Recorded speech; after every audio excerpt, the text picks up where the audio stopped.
Hi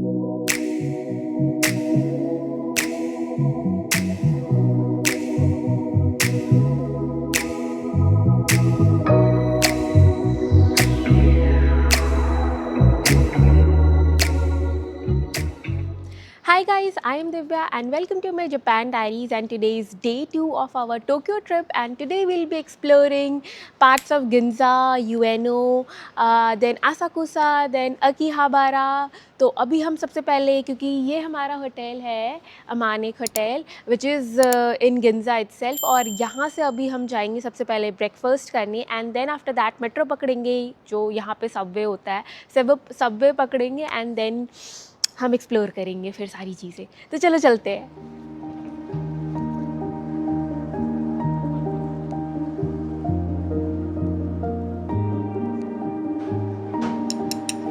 आता नहीं है। तो हमने यहाँ पे अपना ब्रेकफास्ट कर लिया है। We had a ramen bowl and a piece of fried chicken. हमने कॉम्बो लिया था विच वॉज ऑफ 450 येन। और अब हम यहाँ पे एक पास में पार्क है, वहाँ जा रहे हैं। सो ये पार्क कोई ऑर्डिनरी पार्क नहीं बल्कि एक छोटा सा सेक्शन है मैसिव इंपीरियल पैलेस कॉम्प्लेक्स का। तो हमने इंपीरियल पैलेस देखने और उसकी हिस्ट्री समझने के लिए क्लूक से एक प्राइवेट टूर बुक किया था एंड वी पेड अराउंड 7,500 पर person. But a budget friendly group tour is also available on Klook for about 3,000 rupees. लेकिन अगर आपको हिस्ट्री में ज़्यादा इंटरेस्ट नहीं है तो आप बिना बुकिंग के भी बस एक्सप्लोर करने जा सकते हो। अब अगर मैं गाइडेड टूर की बात करूं then it will last for around 2 hours during which you will learn about the history of Edo which is the former name of Tokyo. So let me take you guys there.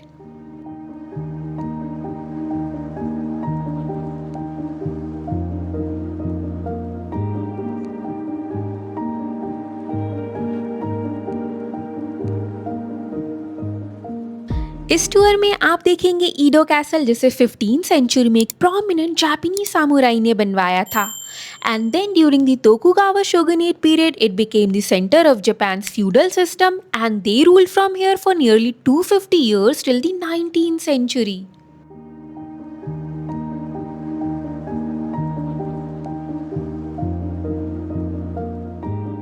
This is for Edo Castle here, and then my main buildings for this one. But so they already lost for the big fire, just still survive the stone wall. Yay!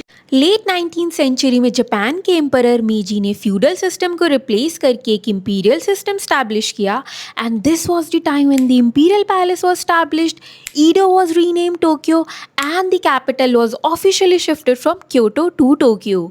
This significant transformation mark the beginning of Meiji Restoration और आज ये area central Tokyo का एक prime location है। So imperial palace is the residence of the king of Japan, and यहाँ पे जो king हैं आज भी रहते हैं, and this particular bridge is the most iconic spot, and यहाँ पे लोग बहुत सारी फ़ोटोज़ एंड वीडियोज़ क्लिक करते हैं, and the name of the bridge is Nijubashi bridge. And also ये पब्लिक के लिए ओपन नहीं है, it gets open twice in a year on 2nd January जब न्यू ईयर्स ईव होता है, and on the birthday of the emperor, so I think that is 23rd Feb, and जो बाहर इस साइड का व्यू है ना, ये पूरा यहाँ से सिटी दिखती है। जैसा मैंने बताया इंपीरियल पैलेस के अंदर एंट्री नॉर्मली प्रोहिबिटेड होती है, बट अगर आप इंपीरियल हाउस होल्ड एजेंसी की ऑफिशियल वेबसाइट से बुकिंग करते हो then you get the access to main palace, Fushimi Yagura watch tower and can also cross the iconic Nijubashi bridge. But ये booking सिर्फ लिमिटेड डेट्स पे available होती हैं और इसलिए आपको एडवांस में प्लान करना पड़ेगा। सारी अपडेटेड डिटेल्स आपको उनकी ऑफिशियल वेबसाइट पर ईजिली मिल जाएंगी। Now this tour is completely free of cost, conducted twice a day, once at 9 a.m. and again at 12:30 p.m. and lasts for about 2 hours and 15 minutes.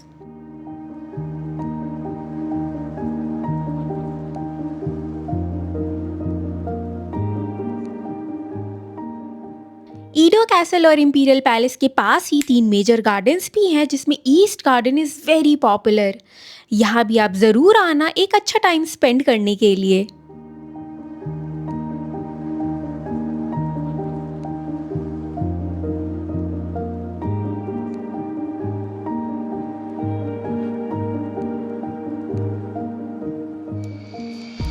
So गिंजा में there is this popular eatery which is known as Age 3 और इसकी बहुत लंबी line रहती है and it is very popular. So इनका concept कुछ unique है. So they serve some toppings in between fried breads. तो जैसे मेरे हाथ में जो है this is chocolate whipped cream with strawberries and ये नीचे fried bread है. So इतनी लंबी लाइन होती है तो most probably the taste will be very good. खा के देखते हैं लेकिन.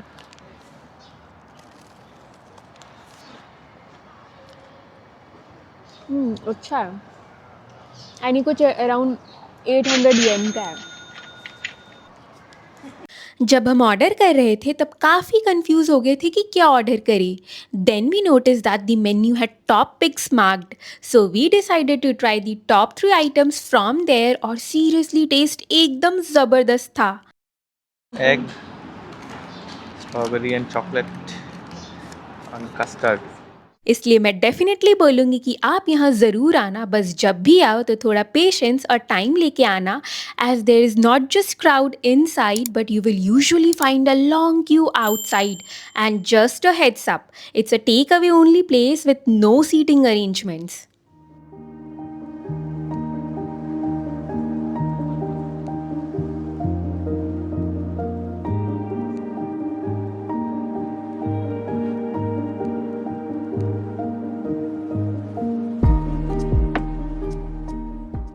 इंडिया के यूनिक लोग घूमते घूमते now we are in the flagship store of Tokyo which is in Ginza 6 और ये पूरे 12 फ्लोर्स का है.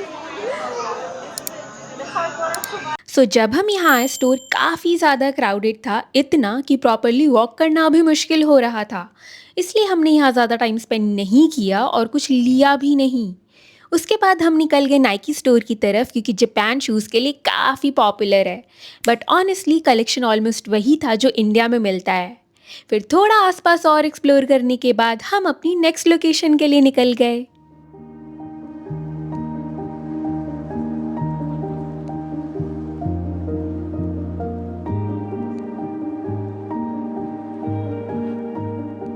अब तक तो आप समझ गए होंगे कि हम आए हैं टोक्यो स्काई ट्री. सो टोक्यो स्काई ट्री एक टीवी ब्रॉडकास्टिंग टावर है जो 2012 में इसलिए बनाया गया था क्योंकि पहले जो टोक्यो टावर ब्रॉडकास्टिंग के लिए यूज़ होता था उसके आसपास काफ़ी टॉल बिल्डिंग्स बन गई थी. That's why the sky tree was designed to be much taller and today it stands as the tallest tower in the world and third tallest structure overall. जैसा मैंने अपने टोक्यो डे 1 के vlog में बताया था, हमने टोक्यो टावर का observatory skip कर दिया था क्योंकि वो टावर इतना ज़्यादा टॉल नहीं है. But we definitely didn't want to skip the observatory here because it offers a true bird's eye view of Tokyo. After all ये टावर 634 मीटर्स लंबा जो है.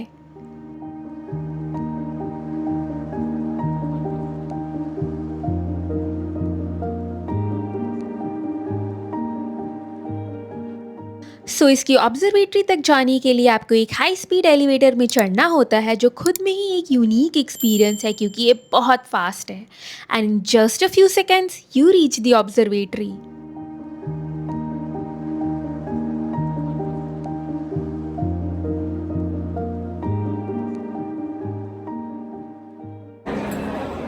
Right now we are at Tokyo sky Tree और इसका हमने combo ticket लिया था from Klook. So we have paid around 3000 for 1 person and we have taken tickets for 2 observatories which is there in this sky tree.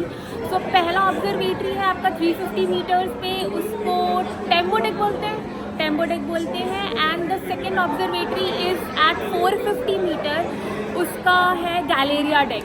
तो अभी हम हैं टेम्बो deck पे और यहाँ पे हमने कैफ़े में भी थोड़ा खाया और ये कुछ ऐसा दिखता है. आप एक बार तो अभी हम इसके 450 मीटर वाले डेक पे जाएंगे विच इज़ गैलेरिया डेक. तो वहाँ चलते हैं, चलो.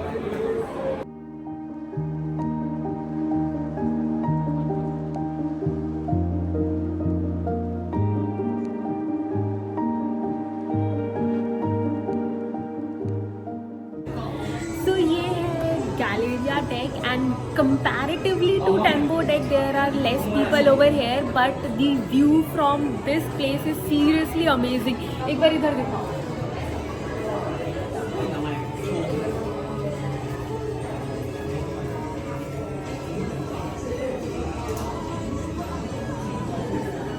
यहाँ पे if you have time you can also go to Sumida Aquarium which is again in Tokyo Skytree only. And if you're fascinated by stars and space, there is also a planetarium here that you'll absolutely love.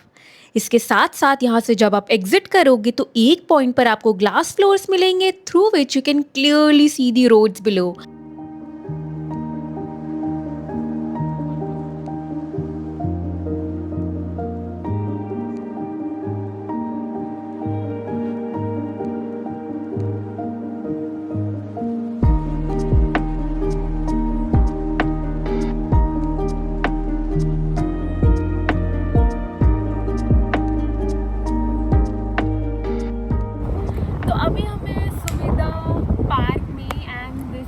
Walkable from Tokyo sky tree. So while we were walking towards this place तो हमें बहुत अच्छे spots दिखे जहाँ we have captured multiple videos. But unfortunately इस park में आके थोड़ा सा डिसअपॉइंटमेंट हो रही है क्योंकि मेरी एक्सपेक्टेशंस कुछ थी और बट ये पार्क कुछ इतना ख़ास नहीं है.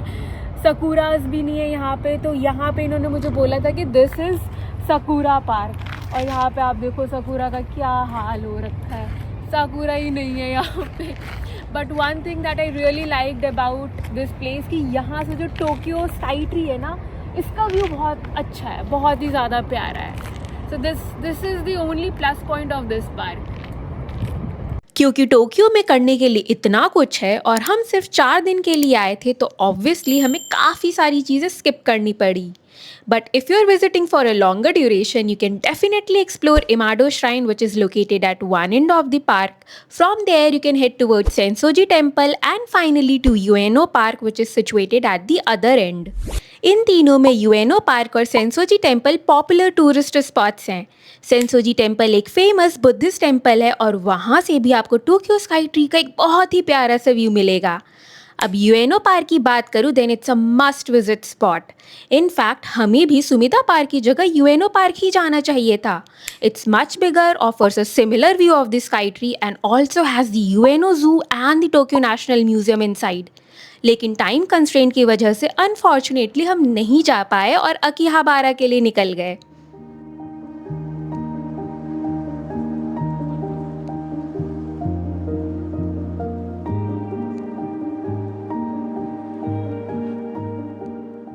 तो सुमिता पार्क से निकल के अब हम जा रहे हैं अकीहाबारा और वहाँ से जाने के लिए जो हमने जब रास्ता जो लिया तो हमें ये दिखाओ साकेत. ये है क्या नाम है, हाटोया माचा से हमने लिया है ये माचा और हम यूएनओ पार्क नहीं जा पाए अनफॉर्चुनेटली. तो अभी हम डायरेक्ट वहीं जा रहे हैं और मैंने ऐसे ही रैंडम क्लिक बना लिया क्योंकि हमारे पास टाइम नहीं है अच्छे से शूट करने का भी.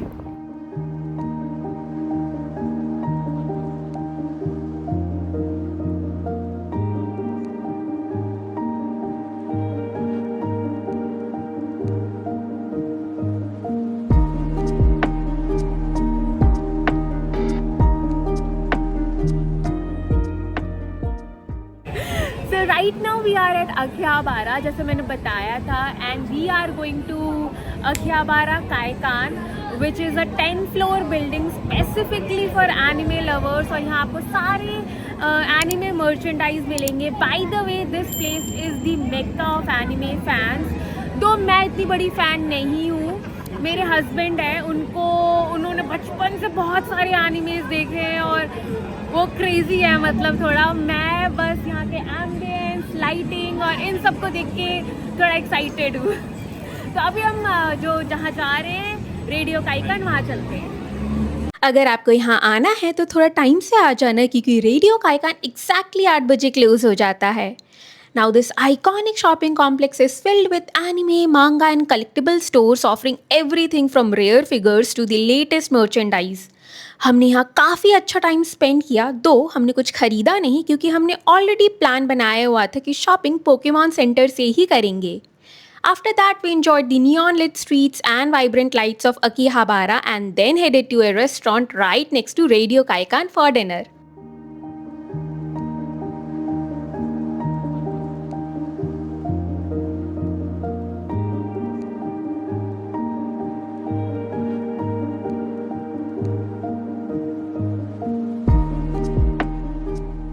हमने यहाँ फ्राइड चिकन, फ्रेंच फ्राइज और गार्लिक ब्रेड ऑर्डर किया एंड सब कुछ 1500 येन के अंदर था.